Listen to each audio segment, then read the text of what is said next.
Hello students, मैं अजीज़ बोहरा आप सभी का अपना वाला यूट्यूब चैनल में स्वागत करता हूं। इस वीडियो से और यूट्यूब से मेरी जो भी अर्निंग होगी या जो अर्निंग हो रही है उसका 10% गरीब बच्चों को फ्री एजुकेशन प्रोवाइड करने में किया जाएगा, तो सपोर्ट करते रहिए। तो आज हम 11th class physics chapter number 8 gravitation का एनसीईआरटी की बुक में गिवन एग्जाम्पल नंबर 8.1 सॉल्व करेंगे। इस एग्जाम्पल को मैं बहुत ही अच्छे से बहुत ही ईजी वे में एक्सप्लेन करने वाला हूँ, इसलिए इस वीडियो को पूरा देखिएगा। और अगर अभी तक आप लोगों ने हमारे चैनल को सब्सक्राइब नहीं किया है तो चैनल को सब्सक्राइब कर लीजिए, बेल आइकन को भी प्रेस कर दीजिएगा ताकि नए वीडियोस की नोटिफिकेशन आपको समय पर मिलते रहे। तो क्या है आज का हमारा टॉपिक है एनसीईआरटी की बुक में गिवन एग्जांपल नंबर 8.1। उसका स्टेटमेंट क्या है? Let the speed of the planet at the perihelion P in figure be V P and the sun planet distance S P be R P. जो हमें क्या given है, हमें ये गिवन है, ये पॉइंट पी को हम क्या कहते हैं? पेरिहेलियन। और ये जो पॉइंट ए है इसको क्या कहते हैं हम? एपीहेलियन। तो हमें ये कहा है कि ये जो पॉइंट पी है, इस पॉइंट पी पर हमारा जो प्लेनेट है, प्लेनेट क्या कर रहा है? इस सन के अराउंड एलिप्टिकल पाथ पर, एलिप्टिकल ऑर्बिट पर रोटेशन रिवॉल्यूशन कर रहा है। तो ये जो प्लेनेट है, इस प्लेनेट की इस पॉइंट पी पर वेलोसिटी कितनी है, या यूँ का स्पीड हमें गिवन है पॉइंट पी पर कितनी है? पॉइंट पी पर स्पीड है वी पी। और इस सन से लेकर पी तक की जो डिस्टेंस है, सन से पी तक की हमें डिस्टेंस गिवन है कितनी है? R P. मतलब ये डिस्टेंस हमें गिवन है कितनी है? R P. Relate R P V P to the corresponding quantities at the aphelion R A V A. तो हमें ये कहा है कि हमें आर पी वी पी को रिलेट करना है किसके साथ? आर ए वी ए के साथ रिलेट करना है। जहाँ आर ए क्या है? इस एपीएलन की सन से डिस्टेंस, और वी ए क्या है? इस एपीएलन पर हमारा जो प्लेनेट है उसकी वेलोसिटी। तो देखो, हम सबसे पहले यहाँ पर बात करेंगे एंगुलर मोमेंटम की। तो मुझे ये बताओ कि एंगुलर मोमेंटम एल का फॉर्मूला क्या होता है? L is equal to R cross P. इसका मैग्नीट्यूड क्या होता है? L is equal to R P sine theta. और अगर थीटा की वैल्यू कितनी है? 90 degree. If theta is 90 degree, theta 90 degree कब रहेगा? जब आर और पी के बीच का एंगल कितना हो? 90 डिग्री। तो आर पी, पी क्या है? लीनियर मोमेंटम, उसी को हम क्या लिख सकते हैं? M V. तो ये आ गया R M V sine theta. M is mass, तो मास आ जाएगा बाहर, एम को मैंने पहले लिख दिया, आर वी साइन थीटा। तो थीटा मतलब एक्चुअली क्या है? Angle between R and V, R और वी के बीच का एंगल। अगर इन दोनों के बीच का एंगल अगर 90 डिग्री है, मतलब दोनों एक दूसरे के परपेंडिकुलर है, तो साइन थीटा की जगह हमें क्या लिखना पड़ेगा? 90। और साइन 90 की वैल्यू क्या होती है? 1। तो मतलब एल किसके इक्वल हो जाएगा? M R V. तो हमेशा ध्यान रखना है कि जब भी आर और वी एक दूसरे के परपेंडिकुलर हो तो एल का मैग्नीट्यूड क्या होता है? M R V. तो देखो, ये हमारा प्लेनेट कुछ इस टाइप से मोशन कर रहा है, तो इस टाइप से मोशन करेगा। तो अगर इस पॉइंट पर अगर मुझे स्पीड या वेलोसिटी की डायरेक्शन फाइंड आउट करनी, तो इस पॉइंट पर वेलोसिटी फाइंड आउट करने के लिए हम यहाँ पर टेंजेंट ड्रॉ करेंगे। तो इस डायरेक्शन में हमारी क्या है? वेलोसिटी। और इस डायरेक्शन में हमारा क्या है? Position vector. तो इन दोनों के बीच का एंगल कितना है? 90 डिग्री। इसी टाइप से अगर वो इस टाइप से मोशन कर रहा है और इस पॉइंट पर वेलोसिटी इस डायरेक्शन में रहेगी और इस पॉइंट पर पोजीशन वेक्टर इस डायरेक्शन में रहेगा, फिर से उन दोनों के बीच का एंगल कितना है? 90 डिग्री।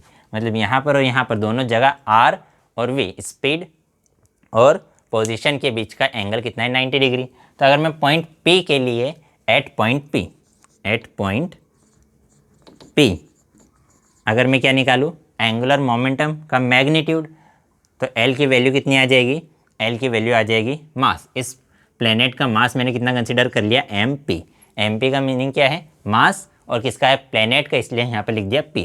तो angular momentum at point P पर एंगुलर मोमेंटम क्या हो जाएगा? मास। तो मास है एम पी। डिस्टेंस, ये डिस्टेंस कितनी गिवन है हमें? आर पी, तो लिख दिया आर पी। और speed V is magnitude of velocity, मतलब स्पीड इस पॉइंट पर कितनी है? V P. तो ये हमारे पास आ गया magnitude of angular momentum at point P. इसी टाइप से हम मैग्नीट्यूड ऑफ एंगुलर मोमेंटम निकालेंगे एट पॉइंट ए। तो वो किसके इक्वल आ जाएगा? ये लिख दिया एल पी, ये लिख दिया एल ए। एल ए किसके इक्वल रहेगा? M P R A V A. देखो, एम पी का मतलब क्या है? Mass of planet. तो इसलिए एम पी मास यहाँ भी वही था, यहाँ भी वही है। अब यहाँ पर डिस्टेंस कितनी हो गई आर ए, तो इसलिए यहाँ लिख दिया आर ए, आर के स्पेस पर लिखा आर ए और स्पीड वी की स्पेस पर V A.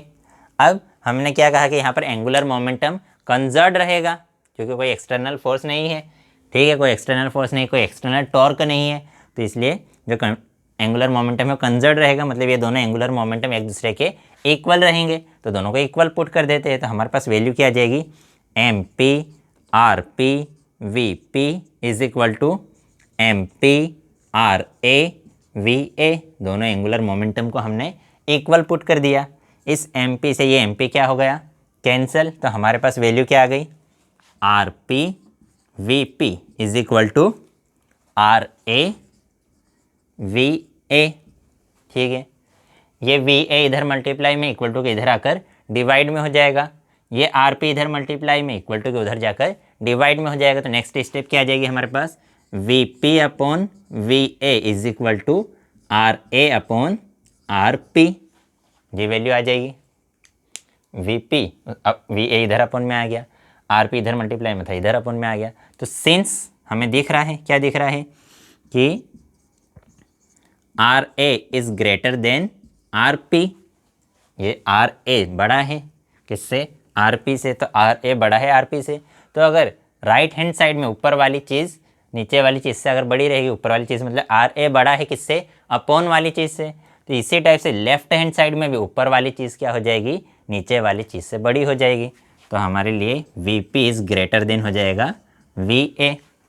Left hand side में अगर न्यूमरेटर बड़ा है डिनोमीटर से, राइट हैंड साइड में अगर न्यूमरेटर बड़ा है डिनोमीटर से, तो लेफ्ट हैंड साइड में भी न्यूमरेटर बड़ा हो जाएगा डिनोमीटर से, तो हमें दिख रहा है कि आर ए बड़ा है किससे R A is greater than R P, तो वी पी क्या हो जाएगा यहाँ पर न्यूमरेटर क्या है वी पी, तो वी पी बड़ा हो जाएगा किससे वी ए से। तो हमें क्या निकालना था हमें रिलेट करना था इन दोनों के बीच का, तो हमने रिलेशन बता दिया कि if R A is greater than R P then V P is greater than V A. फिर उसके बाद हमसे क्या पूछा है उसके बाद हमसे पूछा है कि will the planet takes equal time to travel B S C and C P B, B A C ये जो है इतने डिस्टेंस कवर करने में, और सी पी बी ये वाली डिस्टेंस, ये डिस्टेंस और ये वाली डिस्टेंस कवर करने में क्या प्लेनेट को इक्वल टाइम लगेगा। देखो ये डिस्टेंस तो इक्वल दिख रही है, यहाँ से यहाँ तक की जो डिस्टेंस है वही डिस्टेंस यहाँ से यहाँ तक, ये दोनों डिस्टेंस तो कैसी है इक्वल है, तो क्या ये दोनों इक्वल डिस्टेंस कवर करने में इक्वल टाइम लगेगा, तो उसका भी आंसर हम ढूंढते हैं। तो देखो सपोज़ करो प्लेनेट कहाँ पर है पॉइंट बी पर, प्लेनेट कहाँ पर है पॉइंट बी, तो पॉइंट बी को हमने सन से कनेक्ट कर दिया, तो ये लाइन, अब ये लाइन यहाँ से कहाँ तक आएगी जब प्लेनेट कहाँ पर आएगा पॉइंट सी, तो वो लाइन यहाँ से यहाँ तक आने में इतना एरिया स्वीप करेगी, वो लाइन पॉइंट बी से पॉइंट सी तक आने में, मतलब बी पी सी या यूँ कहे सी पी बी, इतना यहाँ से यहाँ तक जाने में या यहाँ से यहाँ तक आने में इतना एरिया स्वीप करेगी। उसी टाइप से अगर बी ए सी यहाँ से यहाँ तक जाना है तो उसमें वो इतना एरिया स्वीप करेगी। तो मुझे ये बताओ कि ये वाला एरिया बड़ा है या ये वाला एरिया बड़ा है, कौन सा एरिया बड़ा है, बी ए सी एरिया बड़ा है।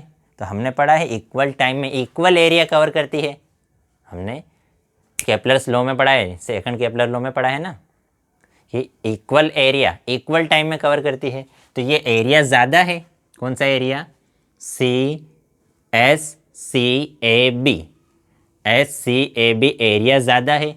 S C A B area अगर ज़्यादा है मतलब ज़्यादा एरिया कवर करने में उसे ज़्यादा टाइम लगेगा।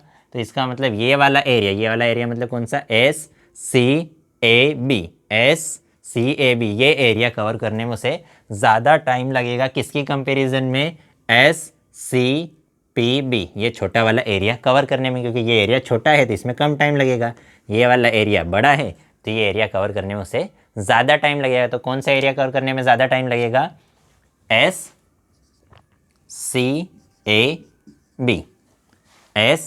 बी ये एरिया कवर करने में उसे ज़्यादा टाइम लगेगा। किसके कंपैरिजन में, S C P B C P B. तो अगर ये एरिया कवर करने में ज़्यादा टाइम लगेगा, मतलब सी से बी तक जाने में टाइम ज़्यादा लगेगा, मतलब सी क्या लिखा है यहाँ पर, सी ए बी, या इन्होंने क्या लिखा है, बी ए सी। तो मतलब बी ए सी में ज़्यादा टाइम लगेगा किसकी कंपैरिजन में, सी पी बी में। यहाँ से यहाँ तक का एरिया ज़्यादा है, तो यहाँ से यहाँ तक जाने में टाइम ज़्यादा लगेगा, मतलब बी ए सी तक जाने में टाइम ज़्यादा लगेगा किसकी कंपैरिजन में, सी पी ए तक जाने में। तो आज की वीडियो में इतना ही। वीडियो अगर पसंद आई हो तो लाइक कीजिएगा, अपने दोस्तों के साथ भी शेयर ज़रूर कर दीजिएगा, पसंद नहीं हो तो डिसलाइक कर दीजिएगा। और अगर इस वीडियो से